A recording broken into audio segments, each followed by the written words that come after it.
Diqqat qiling, O'zbekiston fuqarolariga shoshilinch xabar. Barcha fuqarolarga yangi yilga 1 million so'mdan bayram tuhfasi beriladi.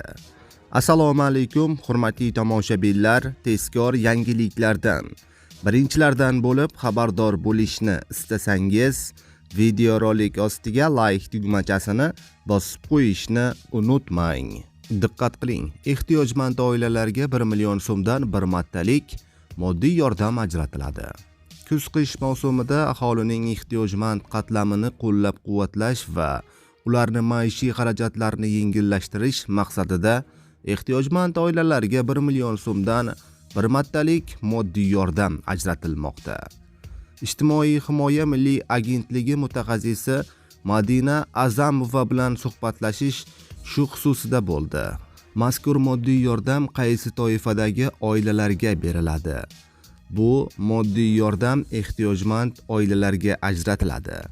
Jumladan boquvchisi yo'q, nogiron, og'ir kasal a'zosi bor oilalar, gaz ta'minoti yo'q, ko'p qavatli uylarda yashovchi, yakka yolg'iz yashovchi keksalar, faqat pensiya va nafaqaga yashovchi oilalar, vaqtincha ishsiz a'zosi bor oilalarga ajratiladi. Dastur doirasida qancha mablag' ajratildi? Davlat budjetidan bir martalik moddiy yordamni to'lash uchun 1,2 trillion so'm mablag' ajratildi.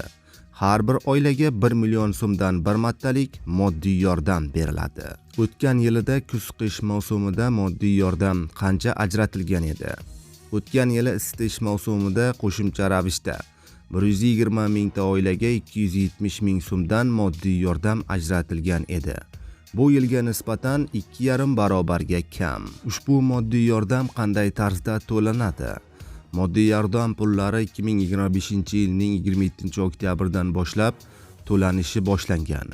Fuqarolarning bank plastik kartalariga to'liq moliyalashtirilgan. Naqd pul oluvchi sayyor kassalar orqali yetkazib berilmoqda. Bu moddiy yordam aholi xarajatlarini yengillashtirish va ijtimoiy himoyani kuchaytirishga xizmat qiladi. Ikkinchi tomondan bu tizim orqali davlat ehtiyojmand oilalarni aniq va adolatli ravishda qo'llab-quvvatlamoqda, deyiladi ma'lumotda.